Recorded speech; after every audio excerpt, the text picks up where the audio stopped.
Good morning, ladies and gentlemen, and welcome to this very damp morning here in Brisbane today. Well, it's not raining, but there's been light showers in the morning, 17 degrees and getting up to about 22 later in the day. And mostly sunny, it says, but it's not quite that right here. Well, ladies and gentlemen, moving on, let's get on with the news for today. And the first news is that Albanese government is present to explain why what the treaty would look like. Right, will we? Political unity in green and gold. Labor and coalition MPs backing in the Matildas before returning to well-entrenched divisions in the chamber. When will we hear a straight word from this Prime Minister? He needs to spend less time on his dirt unit and more time in the red dirt of the top end.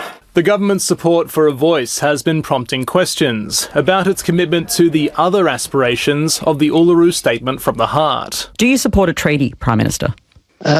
Look, what is before the Australian people is a referendum which is about voice. The coalition looking to cloud the voice debate, with questions on what might follow. Progress on Makarrata will not occur until after the referendum. Our priority is constitutional recognition through a voice. The PM and others have pointed to treaty processes already underway in Victoria, Queensland and elsewhere. It amazes me how that's just popped up now, and it's been used as a fearmonger campaign by the coalition. And I mean, we just need to see some maturity in this debate. The Uluru Statement calls for voice, truth and treaty. Those campaigning for a voice point out that treaties are decades in the making and argue any conversation at this point is an attempt to distract from the voice. But the government has committed to the Uluru Statement in full and can't escape demands to articulate what that commitment means. Tom Lowry, ABC News. Well, if it is even way down the track, decades away, but why can't we talk about it? Let's be open. Let's talk about it. If the 3 points are there, we need to focus on all three. Well, right now, a good point. Australian War Memorial has unveiled the first statue of a woman. A rainbow breaks through the clouds as a hero breaks through the bronze ceiling. Lieutenant Colonel Vivian Bullwinkle was the sole survivor of 22 nurses brutally machine-gunned on Banker Island by Japanese forces in 1942. A champion of the nursing profession, Bullwinkle was also the first woman on the Council of the War Memorial. Yet nurses needed to ask for her statue. I think it's an indictment of how women and nurses are valued in society. Because I have to ask for so much. I have to ask for a seat at the table. Vivian Bullwinkle rose above adversity. Now at 3 metres high, everyone looks up to her. 81 years, and finally it's taken us that long to have a named statue of a woman. Just 4 people have been put on a pedestal in the grounds of the War Memorial. Bullwinkle joins Simpson, Dunlop and Monash. Though not named, this digger and his dog came 8 years before a nurse and her fallen comrades. Vivian and many women should have been recognised much earlier than now, in many ways throughout our country. The statue was asked for and also paid for by nurses.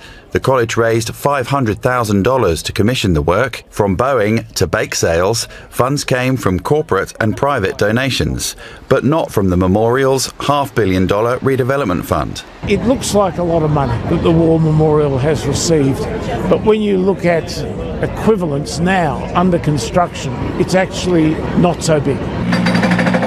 The memorial says it's developing how it will depict the service of women in its new Iraq and Afghanistan galleries, due to open in 2028. James Fiver, ABC News. And isn't that wonderful to see that statue inaugurated? And nurses and women, they really need to be recognized for the wonderful effort that they always put in. For the next report, it's called upon something which has become a very day-to-day norm today, delivery drivers. Be it your food, your parcels, your groceries, everything these days is delivered. and people love deliveries. But should there be greater protection for the delivery drivers? Akshay Daltani arrived in Sydney this year with big dreams, hoping to provide a better future for his parents in Mumbai. The only reason why he wanted to come abroad was not have a good life for himself, but to provide more amenities for his family back in India. The international student worked as a food delivery rider for Uber Eats while completing his master's degree at Macquarie University. But he was killed on the job when an SUV hit his motorcycle in Epping last month. His uncle travelled from Hong Kong to collect the body. We never think that this will be end of his life in Australia like this. Unions say it's the 12th food delivery rider death on Australian roads in 6 years.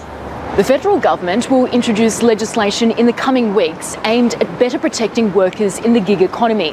The proposed changes would give the Fair Work Commission powers to set minimum standards such as pay and leave entitlements for those in the industry. There is a direct line between being paid fairly and being able to work in a safe way. New South Wales is considering extending industrial relations protections to include workers' compensation. It should not be the case that when you sign into a gig app, you're literally signing a permission slip to expose yourself to deadly pressures. Uber Eats says it's committed to the safety of delivery workers and has policies in place to enhance road safety. It's very hard for the parents to digest that their only son, is no more. It will take years of, so many years, or maybe all life. They cannot forget. Akshay was just 22. Lydia Feng, ABC News, Sydney. While our heart goes out to Akshay and his family, and looking at all the regulations that are going to be put out, I personally think there needs to be more awareness, safety awareness, more the road rules and things like that, rather than just the unions coming in with the conditions and things like that.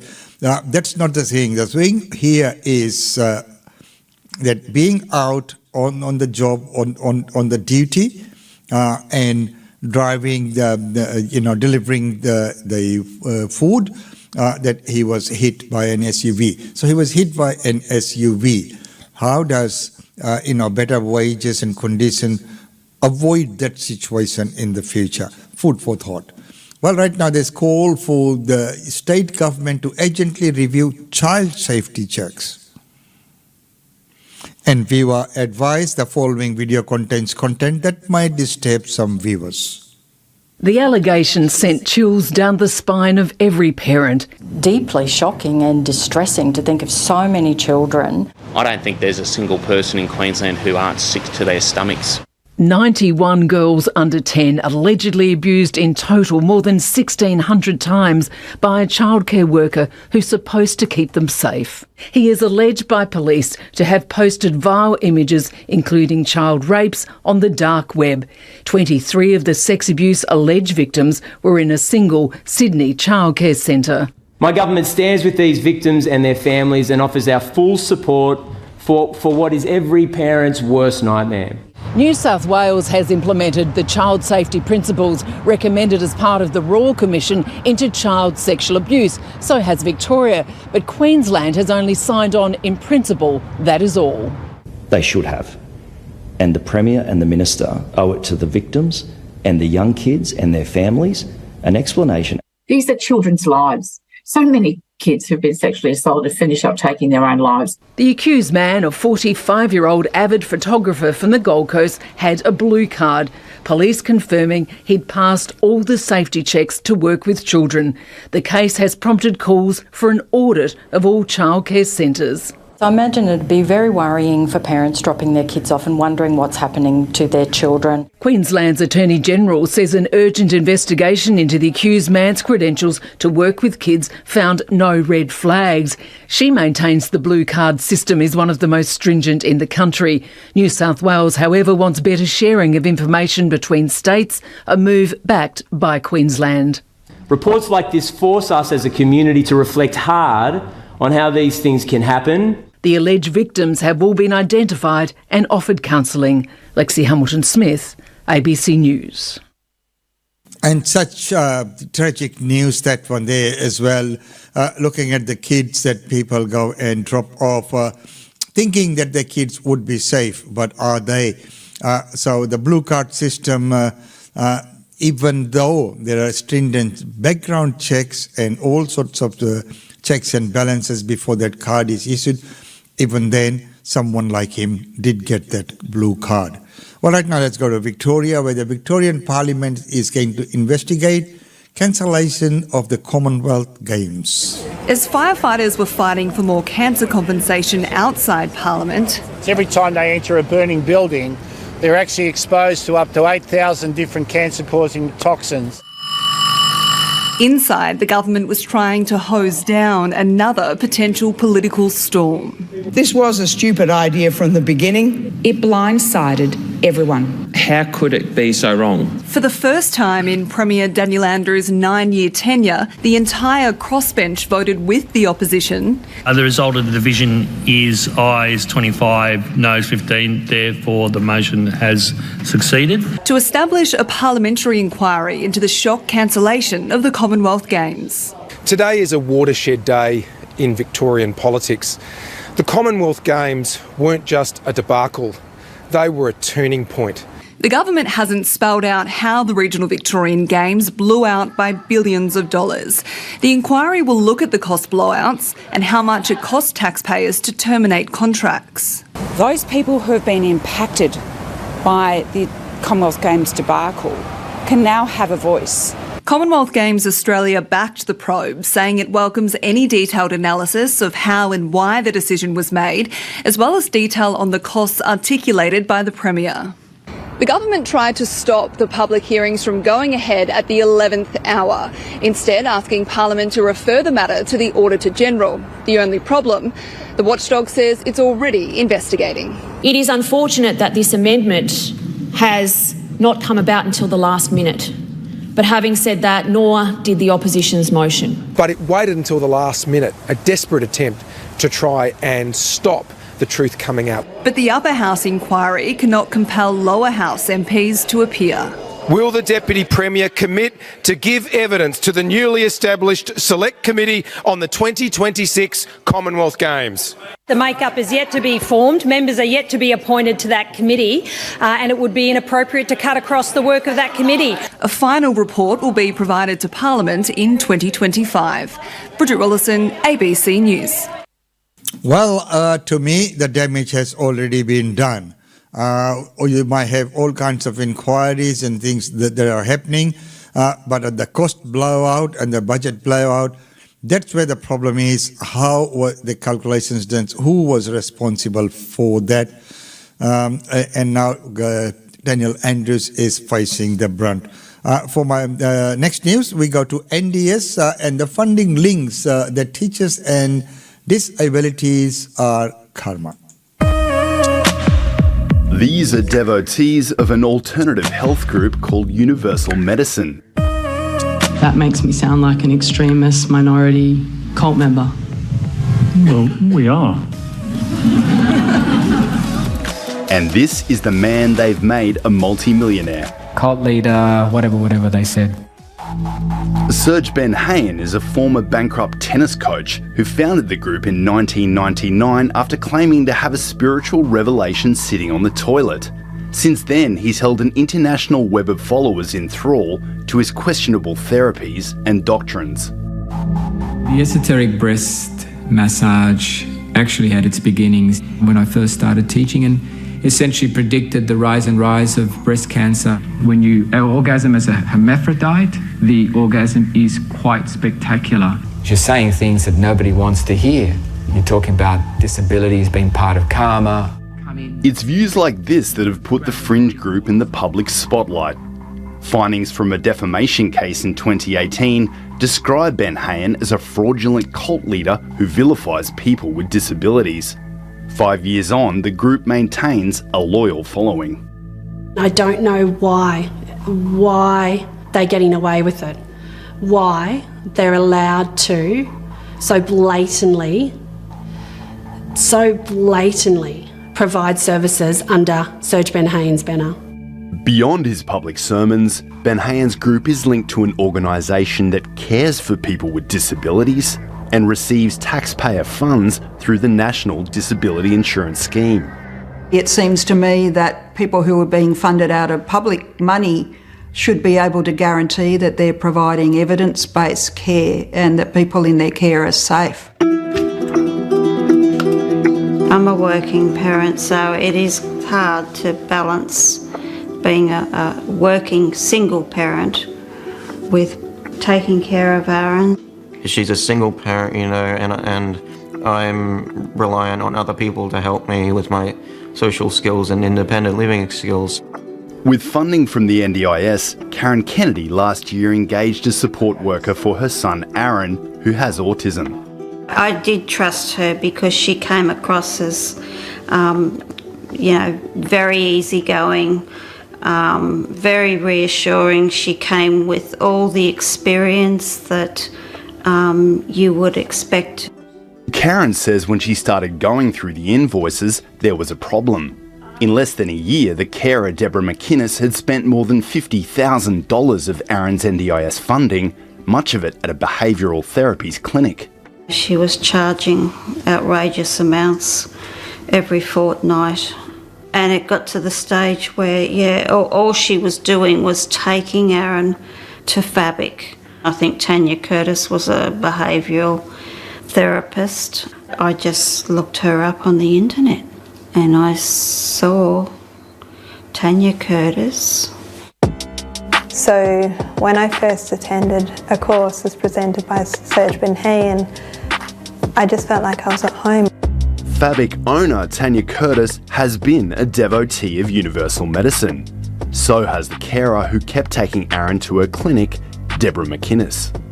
The end result was, I think, purely to benefit universal medicine, because Fabic obviously is an extension of universal medicine.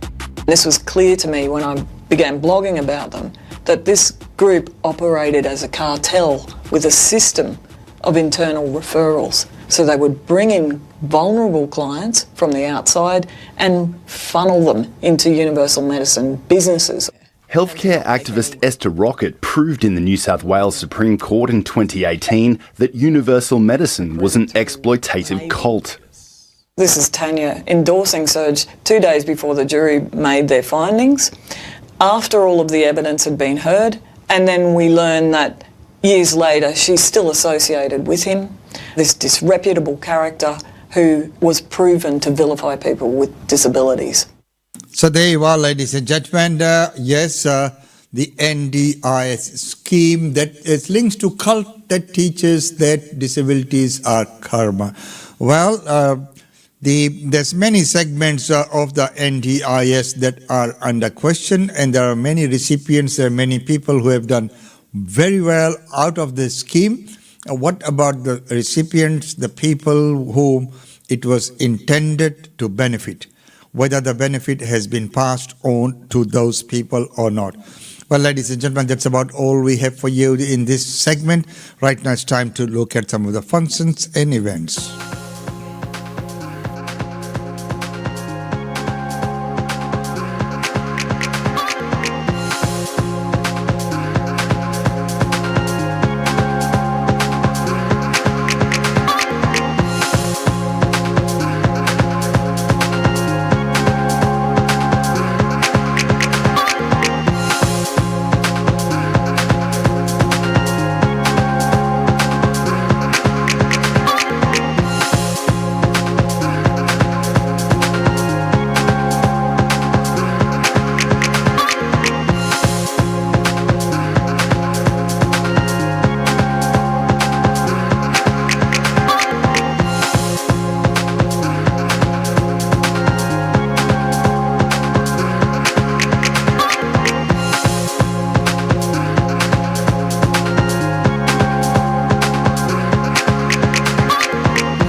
Well, ladies and gentlemen, that's about all we have time for you in this segment today. It's been wonderful having your company today on the 3rd day of August 2023. And don't forget that India Day Fair is just around the corner, 19th of August. And we'll probably bring to you some interviews or some ads about that as well.